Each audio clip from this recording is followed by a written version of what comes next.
Today, there are 2 million descendants of French-Canadian immigrants living in New England. These are our stories. Welcome to the French-Canadian Legacy Podcast.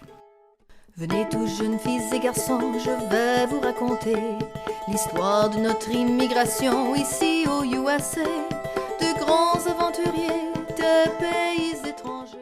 This is the French-Canadian Legacy Podcast. I am Jesse Martineau. Now, this week's guest is a repeat guest on the podcast, someone who will be well known to the listeners of this podcast. David Vermette is the author of the amazing, super influential book, A Distinct Alien Race, The Untold Story of Franco-Americans, Industrialization, Immigration, Religious Strife. He is also behind the outstanding blog, French North America. Though this week, we're going to speak about a discussion that resulted from a comment that David actually left on a post from one of the French Canadian Legacy's Facebook page posts. So this is going to be fun. David, welcome back to the French Canadian Legacy Podcast, what I think is actually a pretty important discussion. Thank you very much.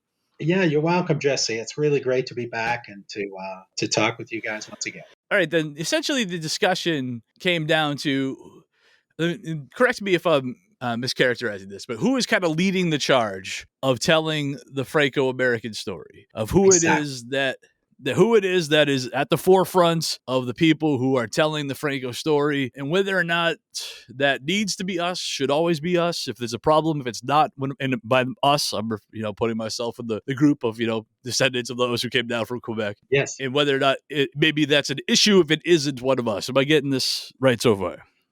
Absolutely. That's absolutely a perfect way to express it. I'm talking about Franco-Americans should lead the charge in representing Franco-American stories. That's my viewpoint.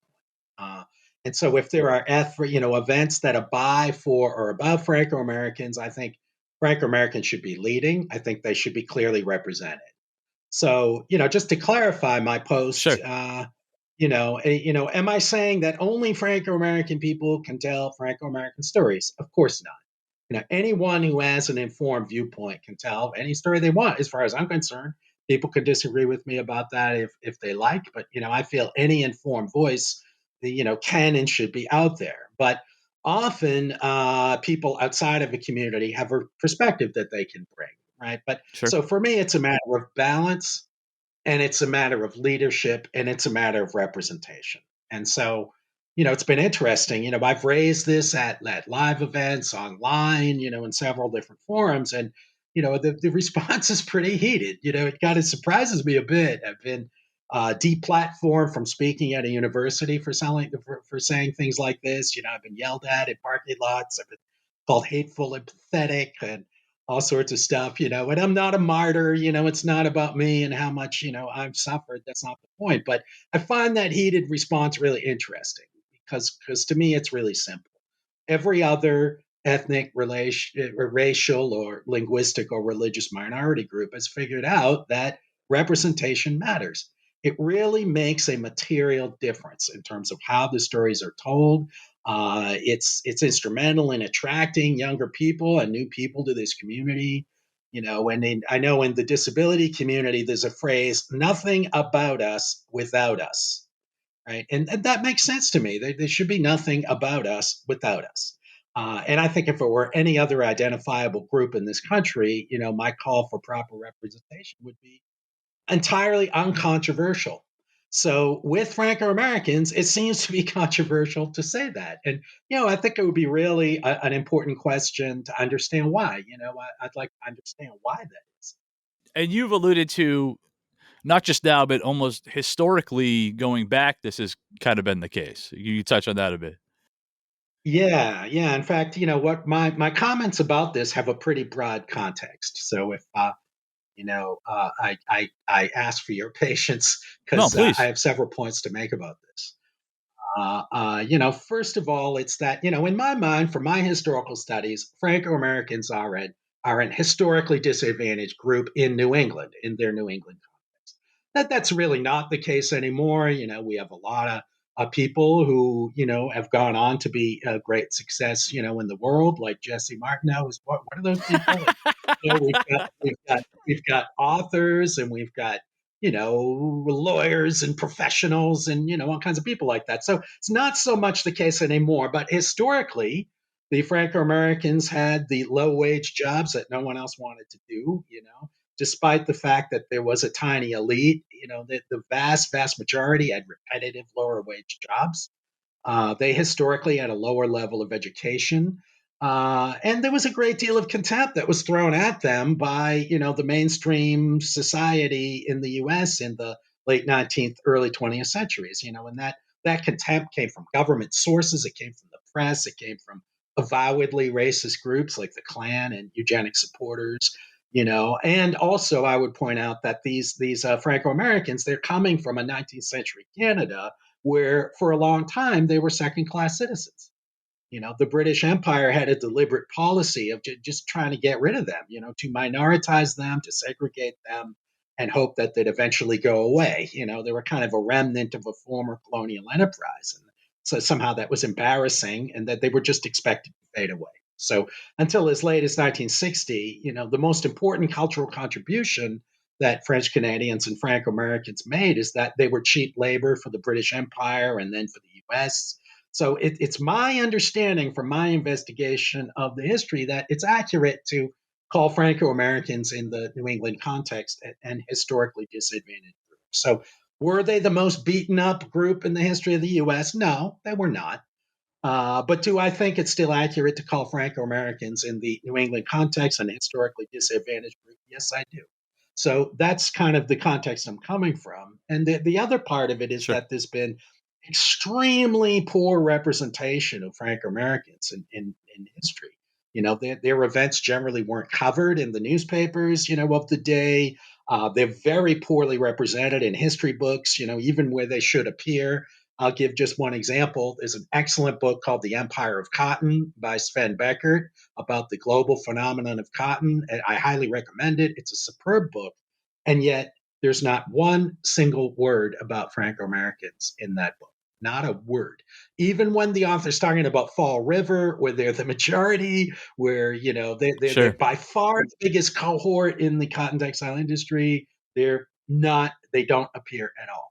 So our story has been diluted. We're completely unknown outside of New England. We're barely known within it. So despite the enormous contributions our ancestors made, generally there's very poor representation in history. And so due to the poor representation, we're in a position of scarcity, meaning there's very few blogs, very few events, very few opportunities for this story to be told. And generally we're talking to each other, when Yep. we talk True. about these things. And I think the last piece of the context for my viewpoint is that I've been going to Franco-American events and I've been on the Franco-American scene for more than 20 years now. My comments are not just based on, an anecdote or two. They're based on, a lifetime of being Franco-American, but perhaps more saliently, they're based on everything I've seen and read over more than 2 decades. And over the last 2 or 3, 3 or 4 years, I should say, I've had the opportunity and privilege to travel and to speak in many, many of these communities. And I think I'm one of the only people in recent times who's done this, kind of made this tour. And when I do that, I not only talk about our story and get the reaction of the people to it, but they tell me their stories. Sure. So I've heard a lot of Franco-American stories. And, in my travels, Jesse, over the past 20 years, I've seen a lot of cluelessness. I've just seen a lot of cluelessness from non-Franco-American people. I've seen, for example, people who are not Franco-American come into events that are explicitly about Franco-Americans and just push themselves and their own agenda to the front and just dominate the discussion, and then get very upset and yell at me when I say, "Hey, what about Franco-American representation?" Or I say, maybe a Franco-American should have that leadership job. And people take this very personally, and it's not intended in a personal way, but they take it that way. I've seen non-Franco-American people, show up at these events and then, have a total public meltdown because they felt they weren't respected by the Franco-American people there enough. Basically, they don't understand the Franco-American culture that they're interacting with. So they totally center themselves and their own privilege, and they effectively hijack that event. And the Franco-American people being kind of salt of the earth type people, they then go and they take care of that individual rather than taking care of the Franco-American people who have just been dissed and had their cultural ways kind of misunderstood. And that rare and precious event then is hijacked. All you end up remembering about the event is the meltdown, not the excellent work that Franco-American people are doing. And I just think it's wrong to come into a group like that and center yourself. It's not just rude. It's an assertion of a type of privilege over an historically disadvantaged group. So again, if there were 10 conferences a year, one of them's hijacked like that, okay, you just chalk it up to the luck of the draw. But there's one annual event like that like the event I'm describing. And if it's hijacked, Sure. you have to wait next year. So, I've seen this, more than once, several times I've seen this kind of thing happen. And, it does get under my skin. I say, hey, wait a minute. This is an event that's about Franco-Americans. And, the event is, hijacked by somebody really centering themselves and their own agenda. And, I find I'm one of the few people who push back on that and say, hey, wait a minute. This is about representing Franco-Americans. So anyway, this is the very broad context that, I bring to these questions. Yeah, no, I think that last point for me is particularly interesting because it does remind me of something, because obviously you were involved in the same book project that I was involved with, the French All Around Us, and we're having all kinds of we're trying to have all these local events trying to push this book. And it is kind of crazy how even trying to get an event going in my hometown of Manchester, where we tell the Franco-American story, the come down from Quebec story, that's the Manchester story, and how how tough it is to tell that story when people want to hear more. And I'm not saying it's bad to hear, but they want to hear more about the Africans who have just moved in story. Like that's the event that people want to have. And that's become, major league frustrating for me as I'm trying to get some of these off the ground for sure. Yeah, that's true. And, all of those stories are important. I think it's super 100%. fascinating. Absolutely. You've got Native American people in Louisiana who are trying to, defend French. And, I Absolutely. think all of that stuff's fascinating. But, this is what I call the dilution of the Franco-American story. It gets diluted in, the story of other, immigrant groups. And, all of those stories should be represented. But that 100%. includes our story, Correct. that includes Yeah. our story. We should be represented there. And so often it's just covered over. It's conflated. I disagree with conflating the Franco-American New England group with French heritage broadly. The Franco-American story is unique. All of those stories are unique. And yeah, I do feel that the Franco-American story is a little bit lost in the shuffle. Going back to the whole who tells the story, who leads. Obviously, I think this is an super important conversation because it's led to quite a bit of conversation since this whole started going down on Facebook. And the thing that has been told to me several times is if some of these outsiders weren't telling the story, nobody kind of would be. It's not like they're replacing somebody or taking the lead for somebody. It's if this blog didn't exist, then it would just be one less group out there telling our story, or this person did step into a leadership. We've had leaders of the Franco-American Center in Manchester, for instance, who have no Franco-American heritage whatsoever. And story is always like, well, these are the people who volunteered to step up. That's why they get the job. And so I'm just curious as to kind of what your take is like on these people who have stepped up, who are taking these leadership roles, are kind of doing us and our story a solid, and we would be lesser without them. Yeah, and again, I definitely think there's a place for outsiders, so-called outsiders. They bring a perspective. There's no question about it. There definitely is a place for that. But we have to ask that as a question, Jesse, I think. So why is it that people aren't stepping up? Like, is there Right. just apathy?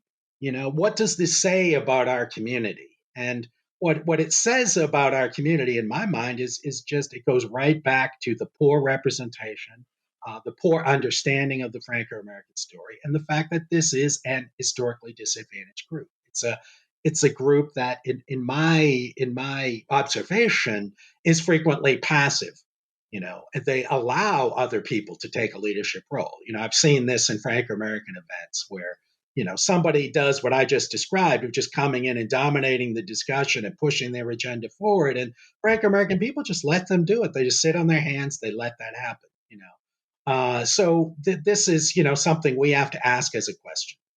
And so, yeah, I talked to, for example, a fellow who has, the blog that's attached to a daily newspaper in Maine that's, about Franco-Americans. And, I said, how'd you get that job? And he said, well, I asked.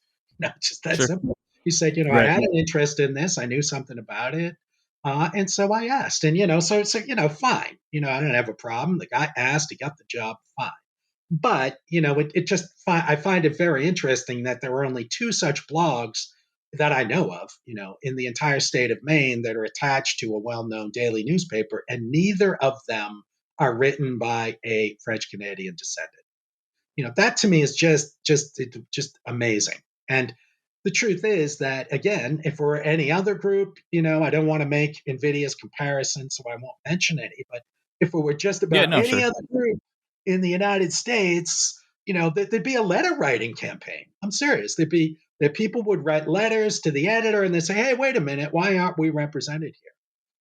And Franco-Americans say, well, that person asked, and that's why they got that job, or there wasn't a Franco-American person to step up. So what does that say about the state of our community? That is the case. To me, that's it just suggests another question. It's not an answer to my issue at all. It raises a deeper question, which is, why is that the case? Yeah, I guess that's I'm not disagreeing with anything. I guess my question to your question, to all these questions, is kind of what do we do about it from here then? If it's a situation where there's only two, it's because these are the two that raised their hand. How do we get more Franco-American? We all agree that it'd be cool if more Franco-Americans were raising their hand to do it. How the hell do we get more Franco-Americans to raise their hand? Yeah, well, I think we it's what came first, the chicken or the egg, right? And so, is it the case that there's poor representation and therefore Franco-Americans don't raise their hand? And then they don't raise their hand and therefore there's poor representation, right? Sure. So it's it's a chicken or the egg. I mean, I think the answer is, we, Jesse and Mike and myself and other people who are out here who are French Canadian descendants here who do come from those mill workers, that we continue to make a noise. And I think we do need to call out this issue of representation, and we need to step up and take a leadership role. So if if there's a dearth of leadership for a Franco-American event, we should make sure that we point out, oh, so-and-so could lead that, or I could lead that event. If you need, a Franco-American to lead that event, well, I'll take that on myself. I will lead that. Or here's a good person who could lead that event. Sometimes I think there's just not a lot of effort taken to find the right person. And then people say, oh, the Franco-Americans don't want to do it. Well, not necessarily. What effort did you make to reach out? And what about the non-Franco-American person who takes that on? Maybe they could pass it off and say, for once, I'm not the right person to lead this. How about so-and-so? How about this short list of 4 or 5 people who might be willing to, lead this event? I don't see a lot of non-Franco-American people deflecting, these leadership roles in favor of Franco-American people. So, I'm not sure. The observation in and of itself, oh, there's not enough Franco-American people to lead or volunteer for these things. I'm not so sure about that. If I take that at face value, I think it raises another question about the nature of representation and what we should be doing as French Canadian descendants to make this community better known and to take leadership roles ourselves. Yeah, I think it's a very interesting discussion, and it's certainly not anything that's going away anytime soon. As we continue, again, I just used my example. I've been sitting on the board of trustees at the Franco-American Center, where they've gone around the table being like, do anybody know somebody who would be willing to be the president of this organization? And not only did nobody raise their hand, nobody had an idea for a name that they could possibly volunteer. And at the end of the day, it ended up with a non-Franco entirely. Somebody who just thought the Franco culture is kind of fun. And now that person was leading the organization. So, but yeah, that shouldn't always be the case. It doesn't have to always be the case. No, it's a really important point, Jesse, and it just says something about the state of our community historically. Again, when people have been marginalized, yes, I will use that word. We're a marginalized community in the history. Sure. As I say, it just basically doesn't exist in the history of New England largely. So, a community that's been marginalized like that, that takes a toll. It takes a toll on a community. There's a passivity Well, like I that said, maybe, sorry, I didn't mean to talk over you there. there's a passivity that goes along with that historical marginalization and lack of representation. That's really, I think, a really important point. Like the marginalization and the lack of historical representation has consequences. One of the consequences of that, in my view, is that sort of passivity. Yeah, absolutely. Super important conversation. One of the things, Mike, I mean, it's kind of thing Mike and I have been talking about since we started, this podcast a couple of years ago, for sure. Something, the Yeah. conversation is not going away anytime soon. I actually think it's encouraging that so many people were kind of fired up by the discussion, because that means they're engaged by the entire thing. So I thought that was cool. So very, very Yeah. important, David. I very much appreciate you coming on to have this discussion. Yeah. Uh, Go ahead. Could I add one thing? Oh, absolutely. Please. I would like to mention a couple of people I feel do it right. Non Franco American people who I feel represent the Franco American story and do it the right way. So rather than, beating up on people I think maybe aren't doing it the right way, I think I would like to mention a Sure. couple of people that I think are doing it the right way. And one of them is one of those bloggers in Maine, and that's James Mayall. I think that, he actually comes from England, and he appreciates the irony, that, he's an English guy telling this Franco American story. Certainly people in Quebec would see the irony of that. But I feel he does it the right way. He does not represent, the Franco American story as his own. He's very sensitive, I believe, to the issue of representation. And, he's been engaged in this conversation. He actually piped up on that Facebook feed, and talked about this issue, I thought, in a very sensitive way. I think also Ben Levine and Julia Schultz, who are behind the film Harvey Waking Up French. I think, again, what they're doing is capturing Franco American stories. They're asking questions of the Franco American community. They're not kind of imposing their own framework on Francos in order to center themselves. I think that they've done really a dramatically great job of telling the Franco American story as non-Franco American peoples. It comes from a position of curiosity. It comes from a position of asking questions about the community, and I really feel that they did it the right way. So I would like to highlight a couple of positive examples. So yes, there's a place for non-Franco American people to tell these stories and to contribute. I would never say, no, you can't tell this story because you're not a Franco American. Again, that's just not my point. It's a matter of the balance, the overall balance. And it is a matter of leadership, and it's a matter of representation. And I think that it's been proven. I can't quote the studies off the top of my head, but I could, if I dug, I could find you studies that say representation of the actual group represented is extremely important. And for example, I wrote an article for the Canadian Encyclopedia, which is kind of an official organ of the Canadian government about Canadian history. I was Very awesome. contacted by the I was contacted by the editors of that encyclopedia, and they explicitly said, we want people from these groups to represent this group. And they actually had an article that was up there already by two quite good scholars, Quebecois scholars of Franco Americans who were good scholars.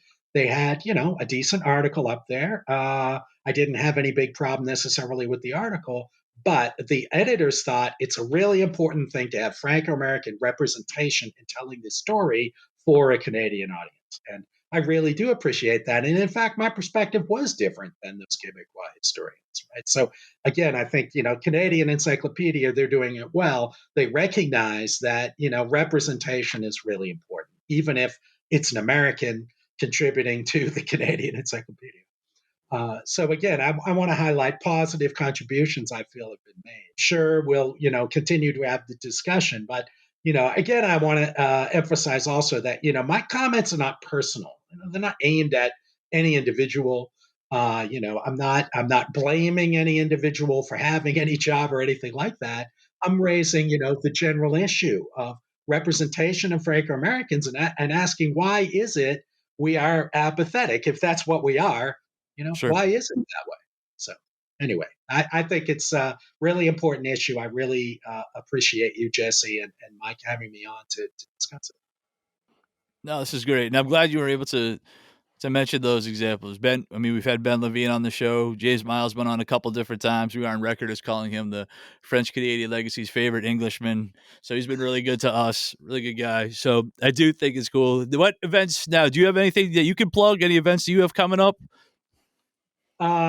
Yes, I do. If Perfect. you want to go on my blog, I have an article there that I update periodically. It's called Upcoming Events, I believe. If you go on my blog and you search upcoming, you will find a page that has my events. And I have given a presentation recently about the Ku Klux Klan in New England and its opposition to Franco-Americans.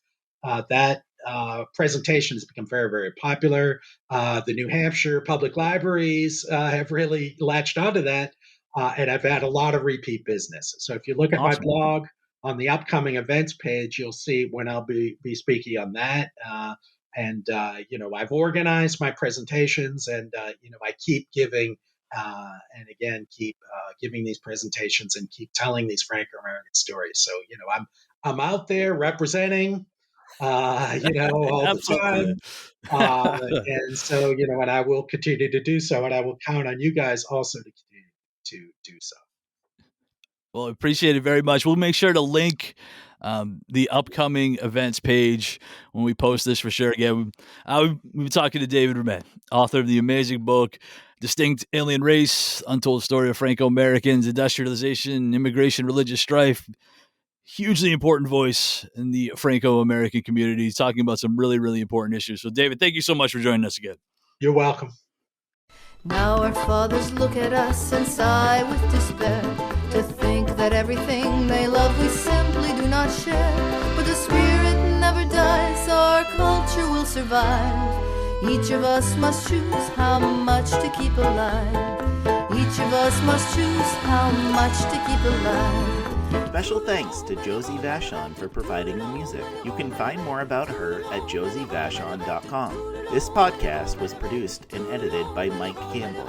If you have any questions or comments, please email us at fclpodcast@gmail.com. You can also follow us on Facebook, Twitter, and Instagram at FCL Podcast for more information about the topics discussed. If you enjoyed the show, please subscribe and leave us a review on iTunes or wherever you listen to this episode.